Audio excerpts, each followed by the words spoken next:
And tonight on Newsnight, Minority in Parliament accuses government of overpricing 10 road projects under phase 1 of the Sino-Hydro program as the House approves over $600 million for the first phase to take off. We shouldn't open ourselves up for somebody to actually dupe this country. A kilometer of road, which is not even asphalt, to be $1.2 million in this country. We cannot accept one picture for $60 under this particular contract. You hear more of that, but government continues to defend the deal.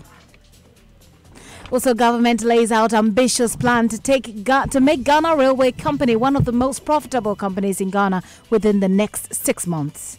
That within 6 months, by the end of 2019, the Ghana Railway Company must become one of the most profitable companies in our land. We'll hear from President Akufo-Addo, who has been continuing his tour of the Greater Accra region. He got confirmation today from site engineers that the Adenta footbridges will be completed by April next year. Also coming up in this bulletin, police in Tema calls for docket of 7-year-old boy who was allegedly defiled by 3 of his schoolmates. The police would have to be involved in terms of determining the ages of the children. If they find that they are not 12 years and above, they can also release children to the Department of Social Welfare. We'll take a reaction from civil society group ACK Foundation. And in business, government assures of measures to deal with the perennial cedi depreciation that has been hitting the currency over the past years.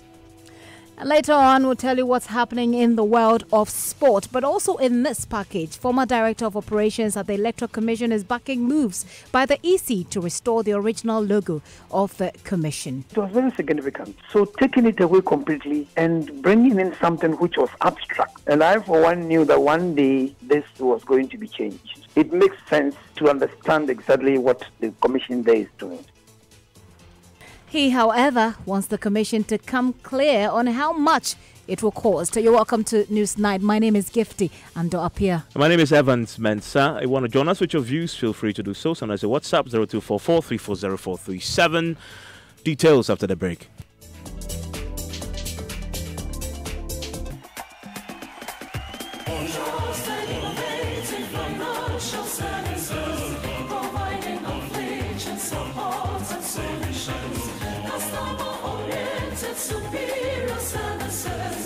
Success of our show.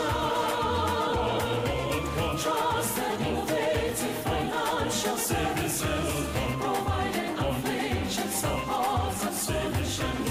Customer-oriented, superior services. Your success of our show. 10 good years of loyalty, service with integrity, protective of our Ghanaian brand. 10 years of Texas, 10 years of loyalty. Your success our passion, oh yeah. Your success our passion. Your success our passion. Hello, I say, I want to know why Vodafone normal 10 megabyte free data. It will call Smart Rubiadron. Share. Hello, have you heard that Vodafone is giving 10 megabyte free data for every minute you talk? You just dial 50-50. Yeah, hello? Aha! Right now, with the Vodafone people, just they can call plenty. Second of us, you talk 1 minute, you go get 10 megabytes. You talk 2 minutes, you go get 20 megabytes. 3 minutes. Call Vodafone or any network and get 10 megabytes of free data every minute you talk. It's simple. Talk to browse. The more you talk, the more data you get. Dial 50-50 to subscribe. Talk more, browse more. Terms and conditions apply. The future is exciting. Ready? Let me explain in here. I'm a mistake where I use cement for all your projects. That's why Gassem, with 50 years experience, want to develop various greater, what are your various jobs? What was super rapid 32.5 hours? Oh no, you're suitable for your dream house. As your screening now, or Daduchi, Nazi or plastering now, oh man, a perfect finish. Gassem, what was super strong 42.5 hours? Or your best suited for slab, pavement blocks, Nasezicha blocks, Nankasa, Ache pumping. For the biggest construction works like roads, bridges, on your high-rise buildings, contractor and use Gassem Extra 42.5 N. Missing it be there. Choose Gassem always. GASM, the nation builder. Joy 99.7 FM. You're welcome back to News Night, and let's get on with the details now. The minority in Parliament is accusing government of overpricing 10 road projects under Phase 1 of the Sino-Hydro program, which the House approved today. Now, various road projects, including the Tamale and Takrady interchanges, are to be constructed under the controversial project, in which Ghana will be paying the company with proceeds from bauxite. Well, ranking members on Parliament's Roads Committee, Kwame Agboja, claims 1 kilometre of road under the first phase will cost 5 million cedis instead of 1 million cedis. He further claims a picture showed part of the budget is costing $60, which he says is overly expensive. Let this statement I'm making not be political, Mr. Speaker. If building an ordinary two-layer road in 2016 for 1 million Ghana cedi was expensive, how on earth could we accept doing the same thing in 2019 for almost 5 million Ghana cedis? Mr. Speaker, I believe the committee should have done a better job. I hope the issue I raised about one shot of a picture, your formula is being $60. Mr. Speaker, $60 can buy you a whole camera. We should never accept this. We hope that all this will be cleared out when the value for money is done. We cannot accept one picture for $60 under this particular contract. Mr. Speaker, in conclusion, it is important for government of Ghana to invest heavily in road infrastructure. I am the first person who will say that we need a minimum of 3 to 4 billion Ghana cedi every year for the road ministry alone to carry out the activities. But in a hurry to do this, we shouldn't open ourselves up for somebody to actually dupe this country. I can't imagine a kilometer of road which is not even asphalt to be $1.2 million in this country. That is not going to be acceptable. I would. Well, we'll be getting more on how one picture costs $60. But ahead of that, Chairman of the Roads Committee, Samuel Ayepe, has defended the deal, insisting that Mr. Agboja actually does not seem to understand the nature of the infrastructure being built. Looking at Mr. Speaker, we are going to build interchange. An interchange of about 2 kilometers. You can't just add it and say that because the length is this, it is expensive. You must look at the processes. The scope of work is what you have to consider before you determine price. Because when we talk about the interchange in Tamale, we are talking about interchange in Takrady. You put all these factors into consideration before concluding the cost of the project. Your point is well made. Mr. Speaker, we are not considering the commercial agreement. This is the Finance Committee. Honourable Member, your point is made. Thank you, Honourable Speaker. So, Evans, there are more figures coming up, and there are more claims. Another is coming from the ranking member on Parliament's Finance Committee, Ato Forsen, who is claiming that $200 million out of the $600 million loan will be used solely to pay interest. The chairman of the Finance Committee, as part of his debate in Parliament, and Dr. Kotose, as part of their debate in Parliament, all of them considered that is a debt. In fact, a loan. They use the words loans. And let me say, for the record, that this is an extremely expensive loan. The original EPC contract, the value of the original EPC contract, spanning from Lot 1 to Lot 10, is amounting to $497 million. Of this amount, government of Ghana is to contribute $74 million. And the contractor who is going to borrow on behalf of Ghana is going to borrow an amount of $422 million. Now, I will take you through how much we are spending. Overall, government of Ghana is spending $4.1 million in management fees. We are also spending commitment fees, an amount of $2.6 million. We are going to spend what we call Sinosure insurance premium. Insurance premium alone, $62.2 million. Interest fees for the interest during the construction period is $80.3 million. If you are to add all four items together, it will give you 149.6, approximately 150 million US dollars. So in effect, we are actually asking Sino Hydro to give us a loan of 42 million US dollars, but we are paying interest of 150 million US dollars. This is extremely expensive. Extremely expensive. Today, we were told by the chairman of the finance committee that management fee, we are going to borrow to pay for the management fee. The commitment fee, we are also going to be going out there to borrow to pay for the commitment fee. He says that even the insurance premium, we are going to borrow to pay for the insurance premium. And to the extent that even the interest for the first 3 years and beyond, government of Ghana is going to borrow to pay for the interest. This is really sad. Unfortunately, this is really sad. From what we are seeing, government of Ghana is hiding something, because clearly they are not giving us the total information that we've asked for. So that's case letter Forsen there, but we've got reactions from the chairman of the finance committee as well, Marcus Siboye, who also has been defending the deal. Are we building a kilometer of road for X amount? No, we will know in the commercial agreement. Let's see the fine details in it, whether it has interchanges, dams, bridges in there. As to this one being 7.7, when Ghana goes to the international capital market to borrow, which we do every year, Eurobond, last year we got 7.125. And if the all-in cost for a facility here is 7.712, mind you, Sino Hydro are the ones who are borrowing. Okay, if you build your own home, you start from scratch, you build it, it will cost you a certain amount. Now, if you hired a contractor to find money, build it for you, don't you know that one will be more expensive? That's what we are doing. So if you walk around and you go to any real estate agent and then you say you want to buy some property, what they will quote for you would be on the high side. If you did it yourself, okay? So that is the trade-off. Do we want to go borrow money ourselves, come and do feasibility studies and construct it? So it takes time.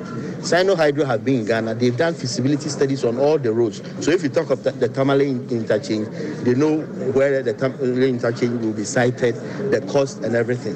We can throw this one away. If we throw this one away, what it means is that we can easily go to the international capital market, Eurobond market, and borrow 646 million. Then we will come here, and then if we want to do the Adenta Dodowa road, now what we do is that we commission a feasibility study. When we have done the feasibility study, we cost the project, we do the drawings, select a contractor, and go through this whole thing that we have done. I tell you, by 2020, we wouldn't have started. So the government elected that. Instead of us going through that long route, we'll take Sino Hydro. They've been in the country since June of 2017. Now all their feasibility studies, they are sourcing the money, and they are ready to hit the ground running. Let's bring in the ranking member on the Finance Committee in Parliament, Kaislato Forsen, who is on the line with us. Mr. Forsen, thank you very much for your time here on Newsnight. Let's start with the cost of this road, a kilometre. I think that's a fundamental concern that I've heard raised in Parliament today, that is going to cost, I think, 1.2 million. And then the minority's position is that that is too much. What is the basis for making that claim? Evans, as part of the deferred payment agreement that was laid before Parliament, was the commercial agreement. So we have the commercial agreement for all the 10 lots, lot 1 to lot 10.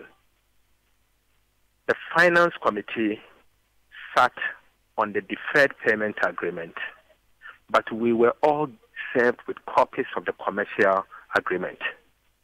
The Committee on Roads also sat on the commercial agreement. And the Finance Committee, we were invited. In fact, the leadership of the Finance Committee was invited to be part of that committee's meeting.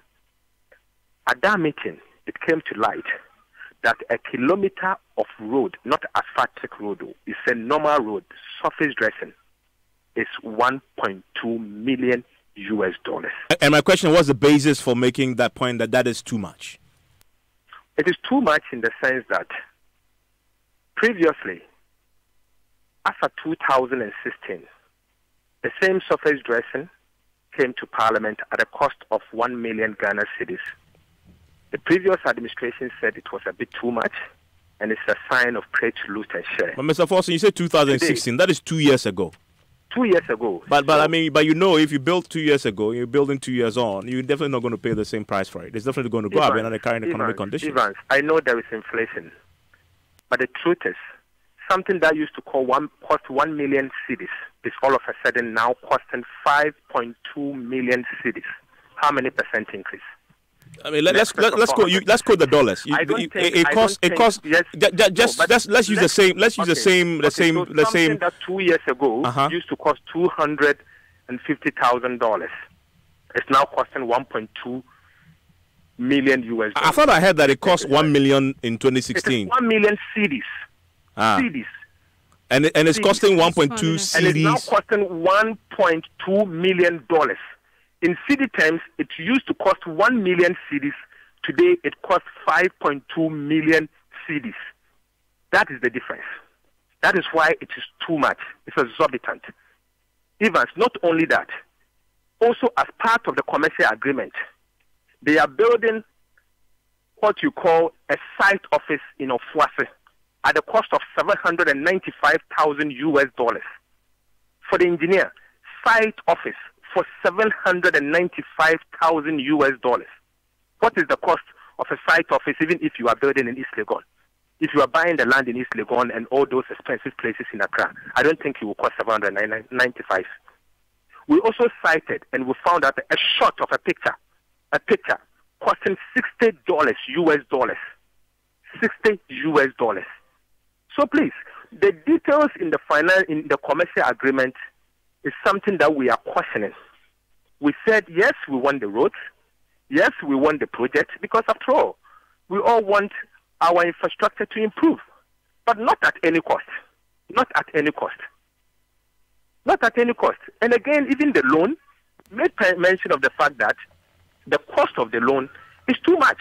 Okay. Because government is borrowing. We'll come to the cost. We'll come to the cost of the loan. Let's deal with the issues you've raised. Right. So, the Minister for Communication, for information, has just joined us on the line.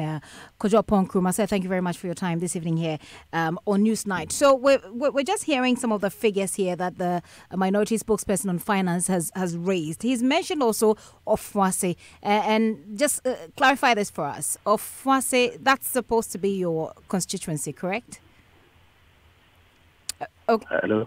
Yes. Mr. Oppong-Nkrumah, if you can hear me, we've just been speaking to the minority spokesperson on finance, and he's just mentioned a site office that is being built in Ofuase. That's supposed to be part of your constituency, that's correct? Ofuase is my constituency, but there's no site office being built there. There's no site office being built there that's costing $795,000? No, and that's where it's located. Can you say that again? Okay, Mr. Oppong-Nkrumah, you need to reposition for us to hear you. Can you hear me? Properly. Yes, let's try this again. Can you hear me? Yes, I hear you. Yes, I'm saying that for the one who's making that accusation, can he tell us where the supposed site office is located?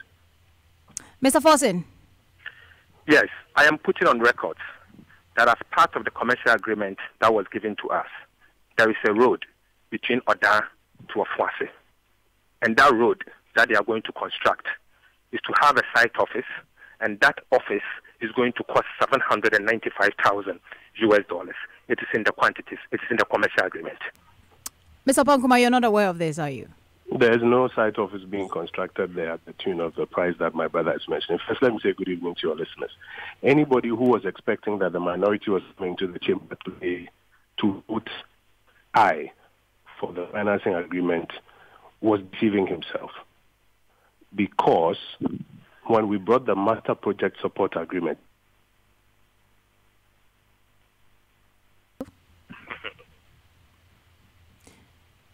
Hello, Mr. Oppong-Nkrumah, are you there? Can you hear me? I'm here. Can you hear me? You'll have to go over that again. We lost you briefly. Okay, looks like we're having challenges with him. Mr. Forson, he's saying that there is no site office being built in that place that costs that much. It saddens me. It saddens me when we make those claims.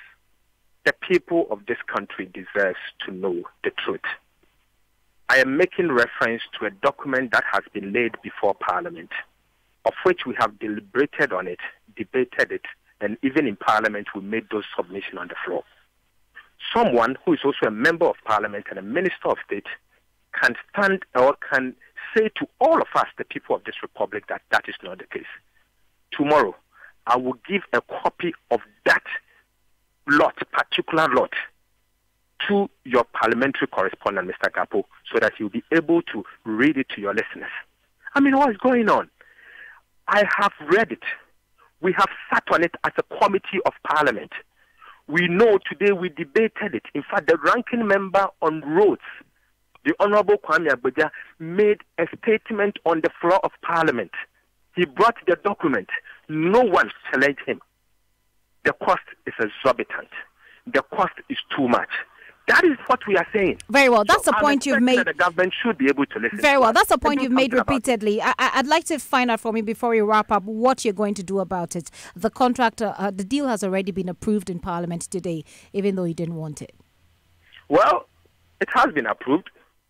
The sentiment in the House, in fact, when I raised the issue of the cost, even from the financing side and the loopholes we have seen in deferred payment agreement, the Honorable Akoto Asei gave me assurance that they have taken our concerns on board and they think the government is going to do something about it. I think that is a fair comment, and I have to commend him for that.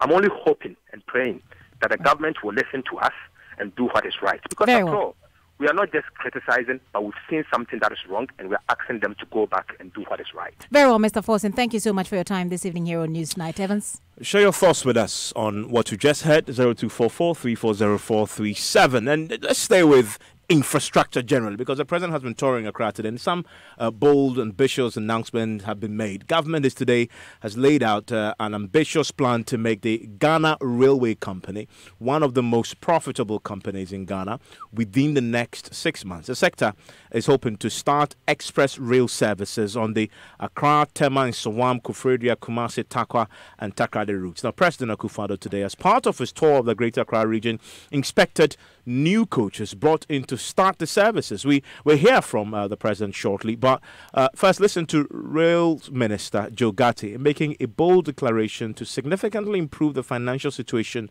of the Ghana Railway Company in the next 6 months. That within 6 months, by the end of 2019, the Ghana Railway Company must become one of the most profitable companies in our land.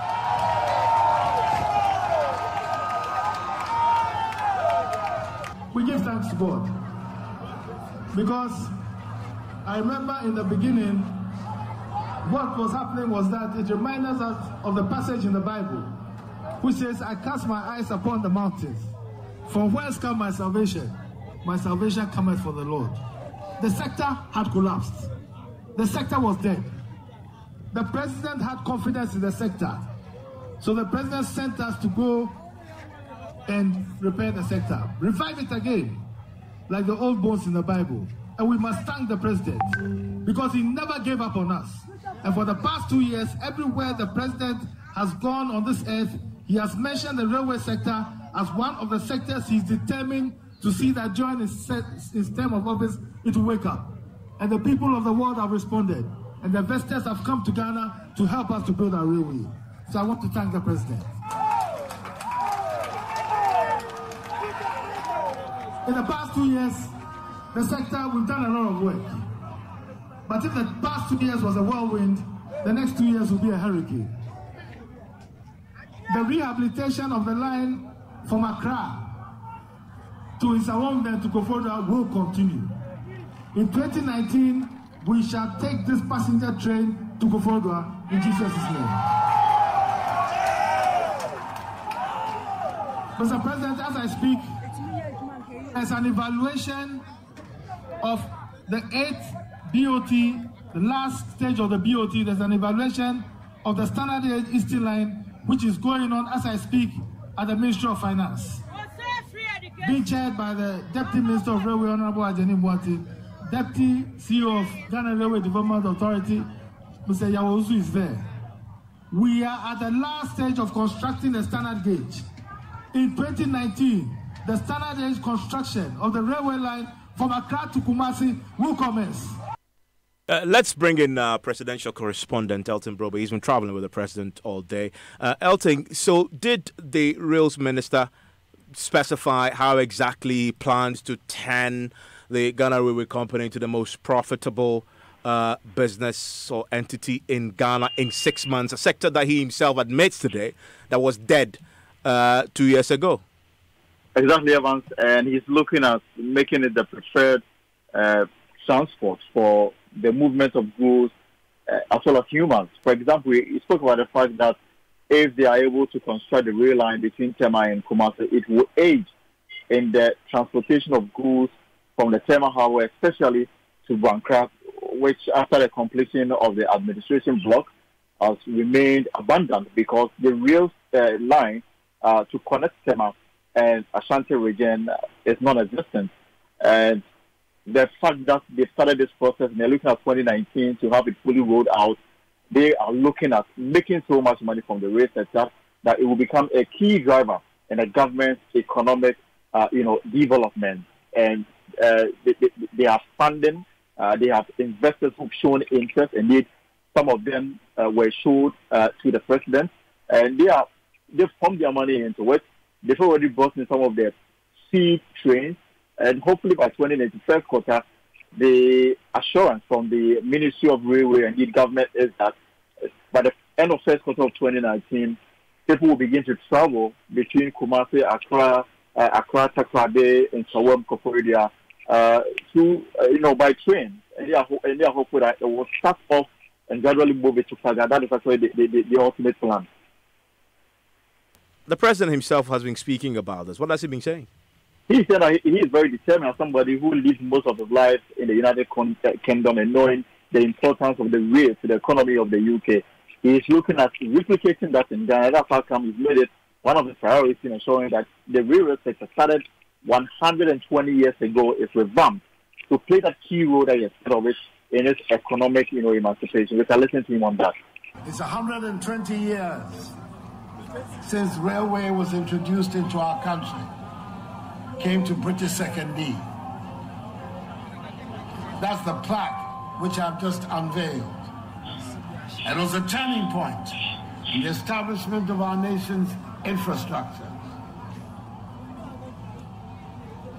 But the tragedy of our country, one of the greatest tragedies of our country since we became independent, was instead of building on the railway infrastructure that we inherited from the British, we allowed it to go into disuse and we neglected our railway infrastructure. I am determined to revive the fortunes of the railway sector in our country and re-establish the infrastructure of our railways across our nation and beyond.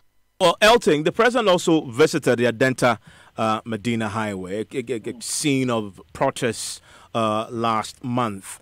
Right. And we know that promises were made for these footbridges to be constructed. What progress did he witness?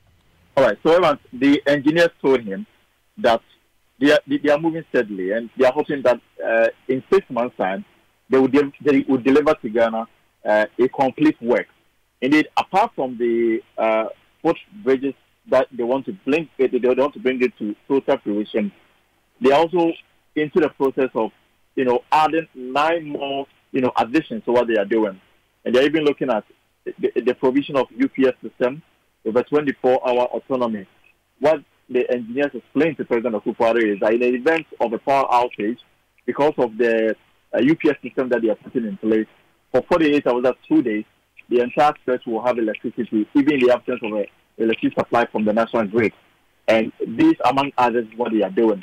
They've been provided with the needed funding, 5 million Ghana cedis. We are told it will cost the taxpayer for this to be put in place.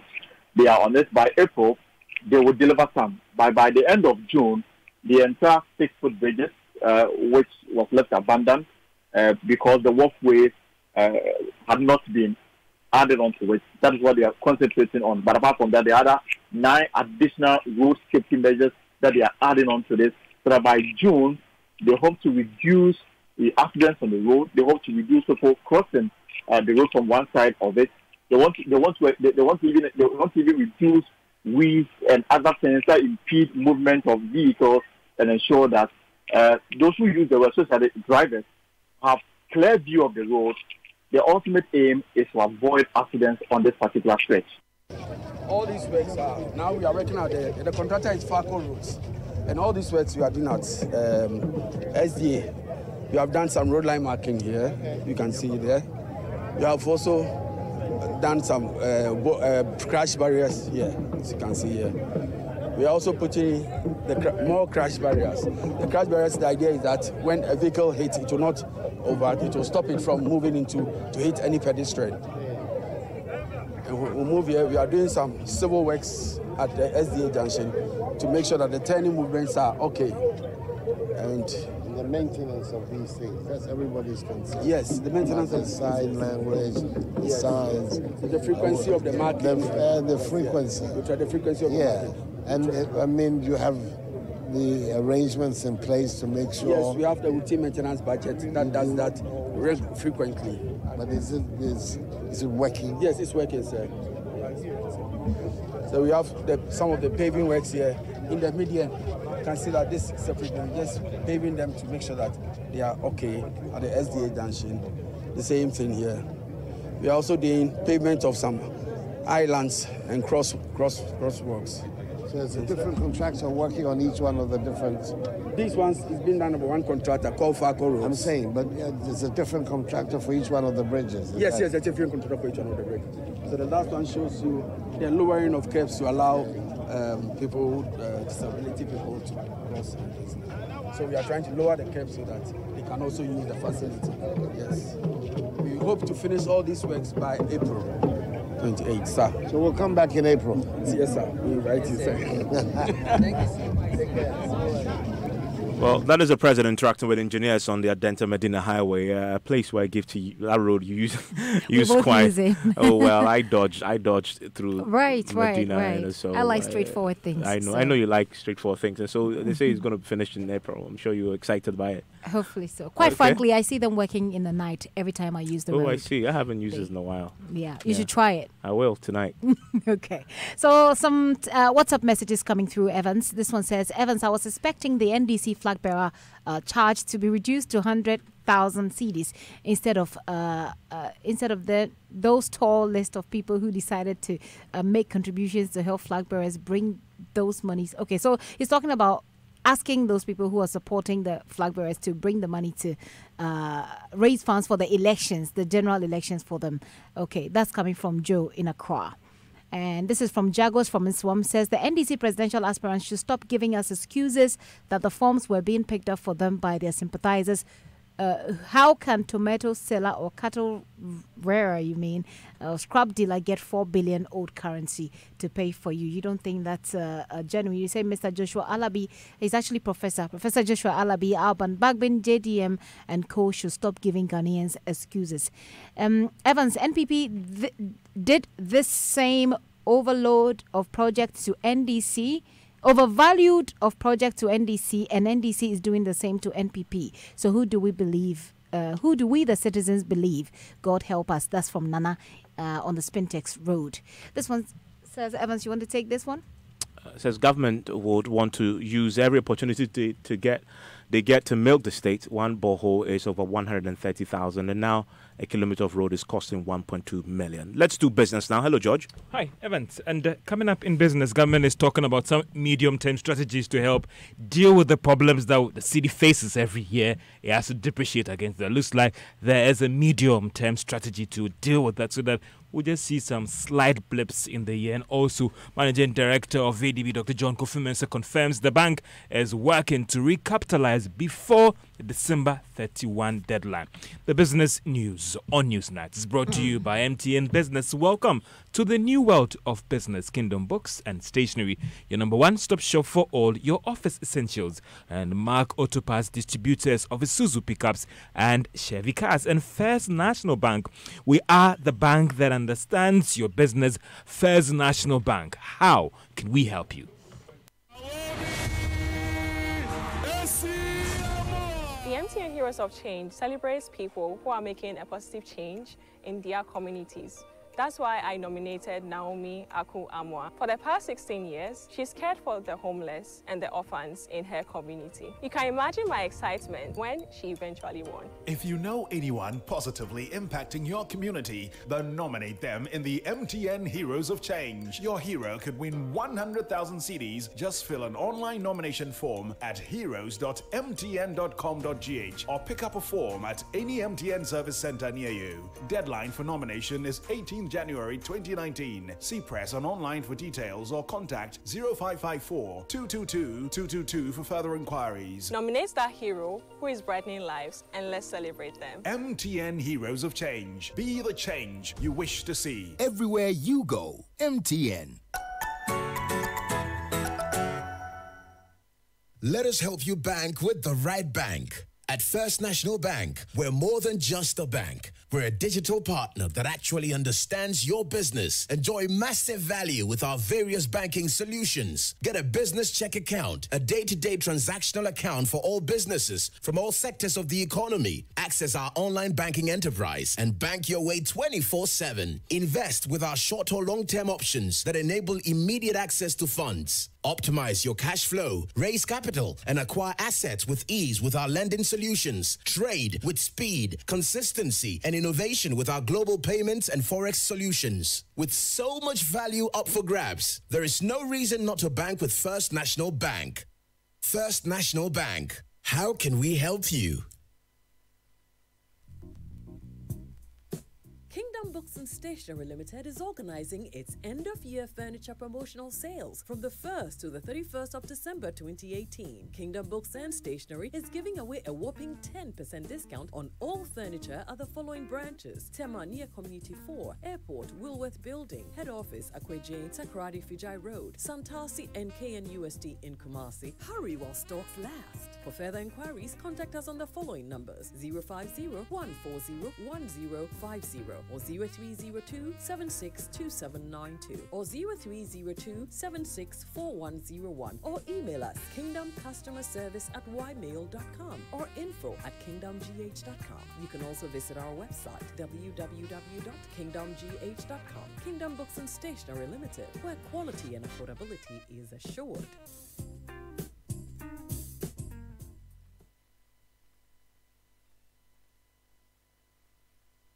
Joy 99.7 FM.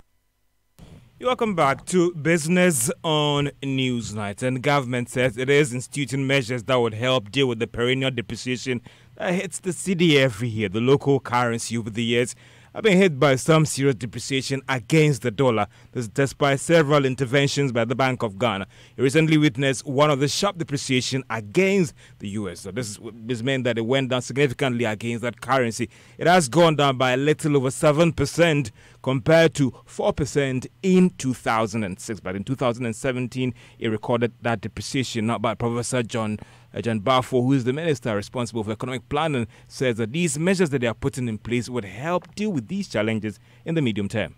So structurally, what we have to do is what everybody has been talking about, adding value to our raw materials and things like that. And that is the essence of, in fact, our one district, one factory effort, to make sure that we actually add value to products instead of, exporting them raw. We are doing that with cocoa. We are increasing the percentage of cocoa that we will process locally. We are actually trying to process our gold and all that here. We need to add value to that. Once you do that, you see, prices are not determined elsewhere. You have control over prices, and therefore your exchange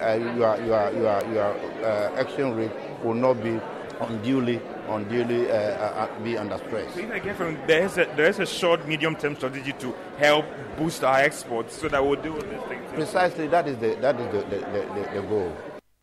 The Minister of State in charge of economic planning, Professor John Bafo, there speaking to us. We would meet the new capital requirement loan as a commercial bank before the December 31 deadline. Now, that's according to the managing director of ADB, Dr. John Kofi Mensah. There were reports that shareholders of the bank would not recapitalize it following the announcement from the finance minister that it plans to merge it with NIB. But speaking with Joy Business, Dr. Mensah said they are working to recapitalize the bank before the end of this month.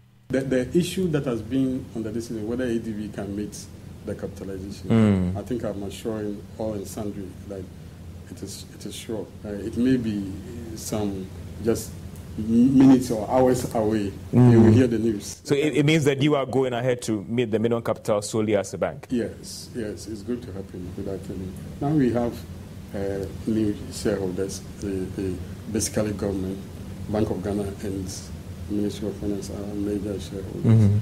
And the commitment is that we have already finished. So very soon we will announce. But the same ministry is talking about merging with the NIB. They have been talking. I think that is historical. Oh, okay. It may not. So going forward, you made them before this then. Yeah. That's the MD of AD. This means that maybe that planned measure might not come on after all. In a separate development, the bank has signed a memorandum of understanding with the Ghana Commodity Exchange to help provide some financial support to farmers under that particular program. Let's still stay on the sector because some fisher folks in Jamestown and Accra are calling for proper resettlement of the government demolished structures or buildings to make way for the establishment of the $50 million fishing port complex. So far, the Ministry of Fisheries and Aquaculture Development is confident of a creation of some 1,000 jobs upon completion of this ultra-modern facility. But these fisher folks tell Joy Business their livelihood have been affected by this. They spoke to Joy Business. These are parts of our stories that we're doing ahead of the Farmers' Day celebration. A place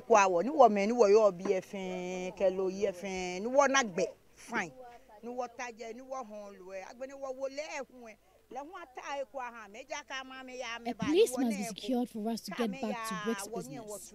Fishermen must also be catered for in the wake of the demolition.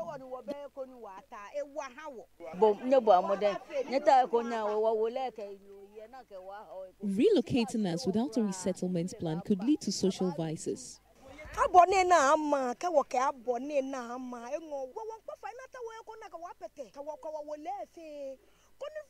The fishing harbour will indeed bring economic progress, but we pray a good and effective resettlement plan will help.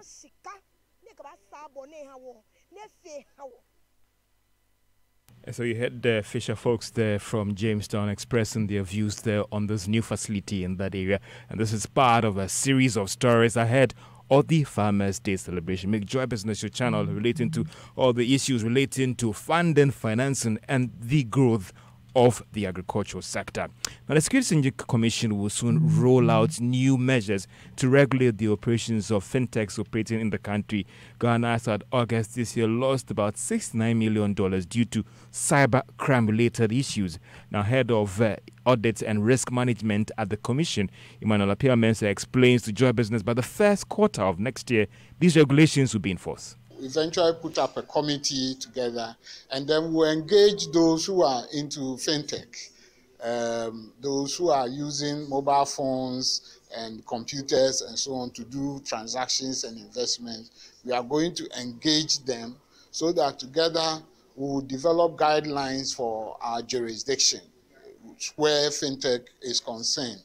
We expect that by maybe middle of 2019, we would have developed some guidelines in that respect. Now, he spoke to Joy Business as part of a week's celebrations by the Association of Capital Market Anti-Money Laundering Reporting Officers in the country. And that's all for Business on Newsnight. All right, George, thank you. Do have yourself a great night. I must say, and why is Evans looking at you that way? I'm not quite sure why. Have a great evening, George. Certainly, Evans, a rather disturbing story here. The Tema Regional Domestic Violence Victim Support Unit is recalling the docket of a 7-year-old boy who was allegedly defiled by 3 of his schoolmates from the Community 11 police station. Now, that victim said 3 boys in upper primary forcibly had anal sex with him after school hours. He eventually reported the incident to his grandmother because of pains he was experiencing around his anus anytime he tried to ease himself. Now, Adom FM's Mami Isinya Mitchell Thompson has been following this story and reports. Kwame said the 3 boys in upper primary had anal sex with him after school hours. These were boys who often bullied him. They laid me on the table and abused me in turns. There were 3 boys, and they warned me not to tell my grandmother, or they would kill me. I initially told her that the boys were worrying me, but couldn't tell her about the act.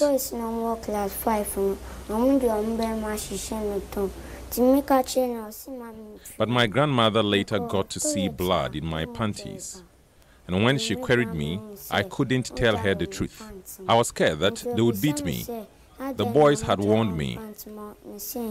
His grandmother, Madame Theresa, says the experience left the little boy scarred and frightened because the abusers threatened to harm him if he told his parents.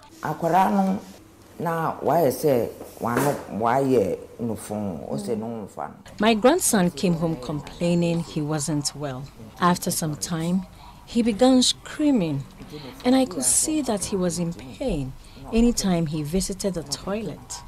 I realized he's become constipated, so I decided to send him to the hospital. The doctor found some rashes and sores on his anus, so he asked us to get some labs done. After 2 labs, we were told that he was badly infected. It was later confirmed that he had been sexually abused. The journey to rehabilitate Kwame has been difficult. For 4 months, he has been receiving medical and psychological treatment at a very high cost. My grandson has really suffered. He's always in pain. From April to November this year, he's just been crying, complaining of pains in his anus. I'll have to carry him often to and from the hospital. This has really drained our finances.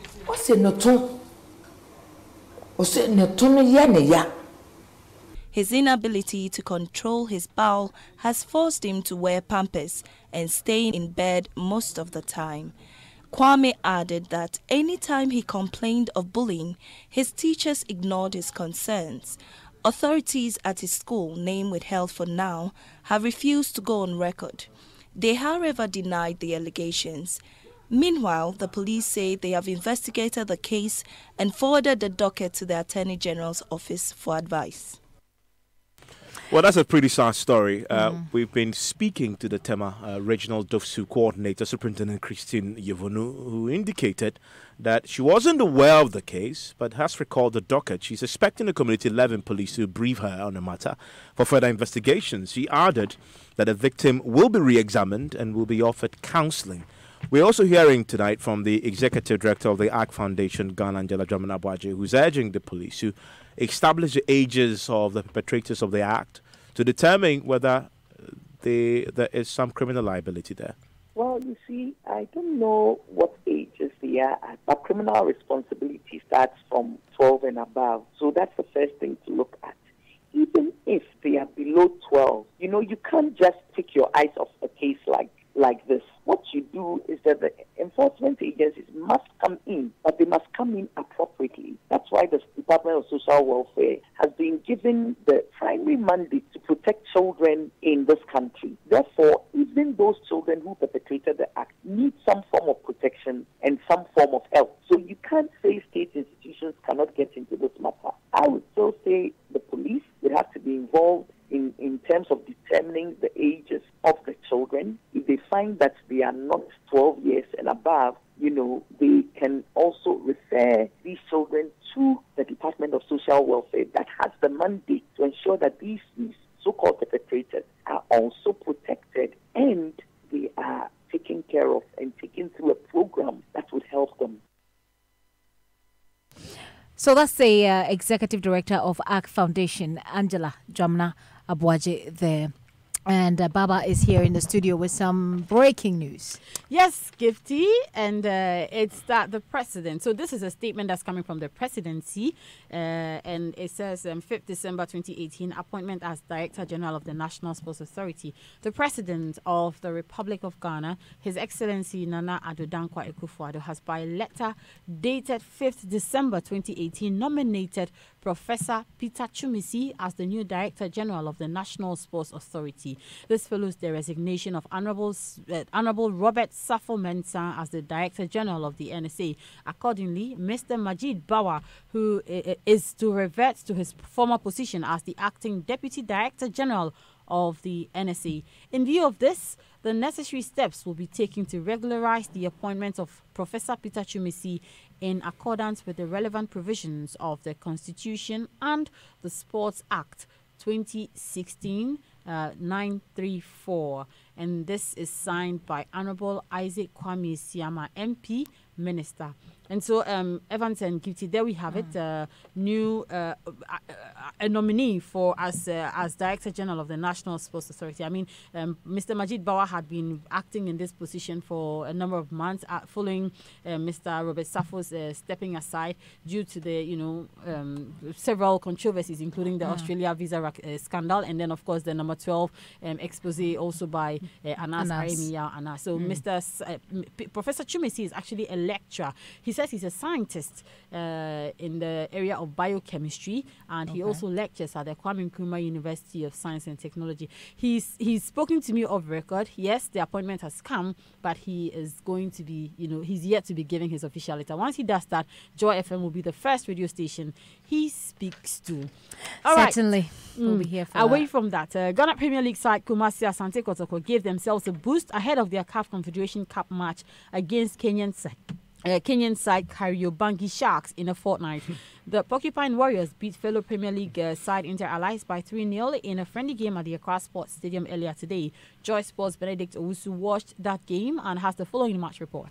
Great display from Kumasi Asante Kotoko as they defeated Inter Allies by 3-0. The first goal coming in the first half through the spot when captain of the side, Amos Frimpong, stepped up and converted beautifully. In the second half, Kotoko increased the tempo of their game and managed to score 2 goals after substitute Nabi Keita beautifully connected a loose pass to make it 2-0. And then, just when we all thought it was going to end 2-0, Asante Kotoko added the last goal from Martin Entry, who on the day played some great football for the side. After the game, Kosiki Akono expressed delight with the performance of his players, and he believes that by the time they go for their first game, they will be ready. The players as well were very, very excited, especially with the number of fans that turn up at the stadium to see the game.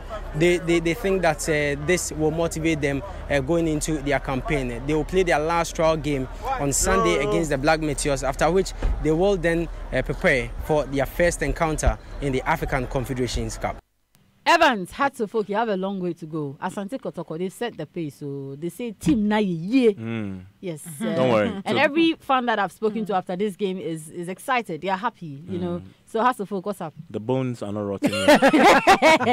But it looks like a problem to be compounded tonight. Oh yes, it has to be compounded, but that one is necessary. Necessary compounding. Yes. Okay. Yes. If Arsenal only succeeds in beating us by 1 goal, we've won. They need to give us a humiliating defeat. Hey, yes. Is that how much you hate Mourinho now? Terribly. Hey, what was his name again? The special one. Now he's called what? The annoying one. It's not even an annoying one. The failed one. Oh. Huh? Charlie. Okay, sorry. But okay, bye-bye. Evans is talking about the Man U Arsenal game coming up in a few minutes. There are others also coming up. Burnley. Since I adopted Arsenal, I've had a lot of... Please, keep your adoption to yourself. We don't want you. We don't. I had not been for Anu Sabute, I would have, temporarily joined Arsenal. But I've had a lot of discouraging comments. People tell me they're heartbreakers. You know what? So. No, they are heartbreakers. No longer. They are no longer heartbreakers. They're no longer heartbreakers. Then I'll follow them to now. support Arsenal. They've won like... Look, there's nothing we can boast of, but we are fine where we are. Yeah. We don't have any So problems. you are Arsenal? Yes, I am. I've always been. Will you accept me temporary? No, please stay in your mind. I'm not even coming because of my new Sabute. Okay. So, yeah. Bye-bye. Okay, so Burnley, Liverpool, Everton, Newcastle, Fulham, Leicester City, Wolverhampton Wanderers, Chelsea. So Chelsea will be in Wonderland tonight. And then Tottenham Hotspur, they host Southampton. That's your sport. Baba, thank you very much. Now, guess what? The Electoral Commission's decision to change its logo is getting some thumbs up from former executives, some former executives of the Electoral Commission. One of them is the former Director of Operations at the EC, Albert Ahing, and is lauding the Electoral Commission for restoring the original logo of the Commission. Gifty, I don't know where you stand on this conversation, but the internal memo we saw yesterday by Chairperson Jim Mensah, which is copied to the Deputy Chairpersons, asked them that from December 4, 2018, the original logo of the commission, which bears the coat of arms and has a ballot box showing the hand casting the vote, has been restored. There have been concerns the action will bring undue cost to the EC, as a logo may not be relevant to its core mandate of running elections. But Mr. Ahin disagrees. Those days when Charlotte was the commission's chairperson, some of us were not happy. I was one of them, in the sense that the logo that had the symbol of the ballot box, some words like integrity, transparency, and whatever are written on it, and then the coat of arms, meant a lot for the commission itself and for the citizenry. And by the citizenry, I'm talking of the electorate. I remember those days we used to have a ballot box put at the top of the entrance of the commission, which was inviting people. It was a symbol that indicates the kind of work that the commission does, okay? And then again, the coat of arms that we had is also the fact that the commission belonged to the country Ghana. So it was very significant. So taking it away completely and bringing in something which was abstract.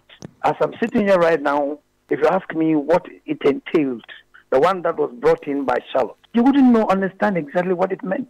And from the grapevine, I hear the staff of the EC themselves at that time, when Charlotte was there, never understood the symbol that was operating.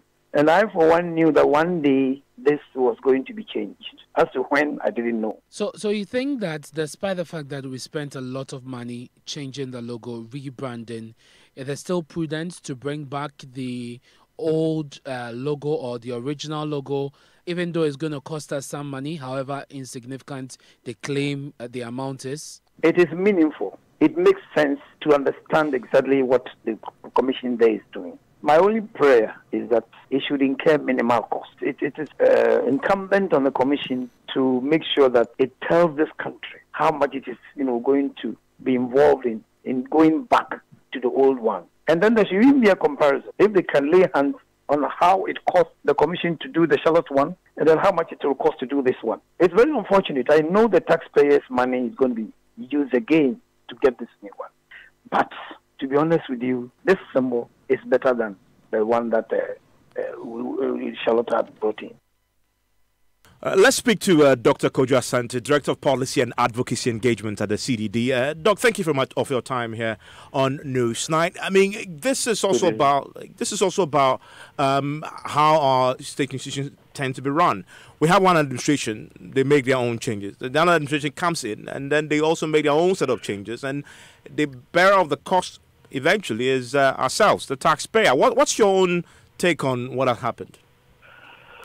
Yeah, sure. I mean, I guess we would have wished that we didn't have to deal with these logo matters anymore. I think some of us did not like the decision to change it in the first place. But I think the fundamental point is really the cost and sort of sometimes the disruption to the operations of these institutions. So I understand that, I mean, from the figures that have been put out and the fact that they were going to change it anyway, it will not cost in terms of the letterhead. What I think we haven't resolved is what then is going to happen with the embossed voting booths and, other branded materials that has this other logo on. How is that going to affect the branding for the Electoral Commission? I don't know if any of your journalists have managed to speak to the Commission on how they are going to deal with this other stuff, because it will be quite weird if we are using the logo, the old logo, and then the new logo is on other branded materials of the EC. So it raises a problem. How do we avoid this in the future? In other places, it's done through legislation, and also there are some kinds of limitations as to, how much branded materials you can print, so that, if there's a need for a change, like there's a change of commissioners and you need to change signatories and all of those kinds of things, it does not cost the taxpayer. I really think we need to look at this, because otherwise it will become a problem. I'm grateful that you joined us, Dr. Kojo Asante there. Let's go to Kumasi because it's a very interesting story about lotto numbers and how it affects John Dramani Mahama. Gifty. Well, some residents there are looking forward to a bigger fortune in the National Weekly Lotto with, quote, locked up numbers linked to former President Mahama. Well, Evans, over the weekend, Lotto stakers at Moshizongo and other communities won massively using the former president's birth year, which is 1958. Love FM's Kwesi Deborah reports there is huge euphoria surrounding the win as many look forward to the next draw.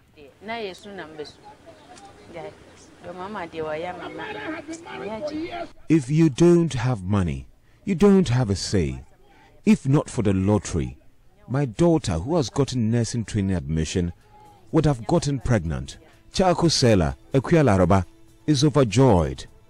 Her burden has been assuaged by two magic numbers, 19 and 58.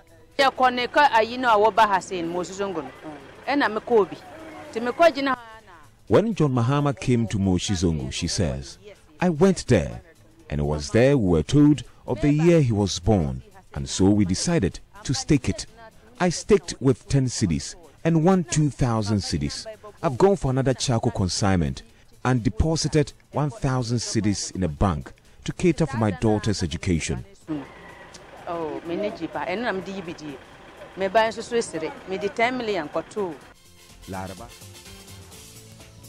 that is a real magic number. Is what? Is it 1958? 1958. Yes. I'm going to try it this weekend and see if. Otuloto. Well, if it's hitting big in Kumasi, why won't it hit in Accra?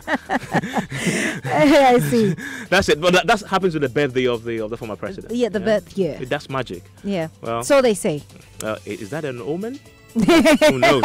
Since he's running the contest. My name is Evans Mensah. Mine is Gifty Andopia, and of course, Strong and Sassy is next. And we're talking about Evans. Will you expose your son to social media? No. You won't? I'll let him make his own decision when he's of age.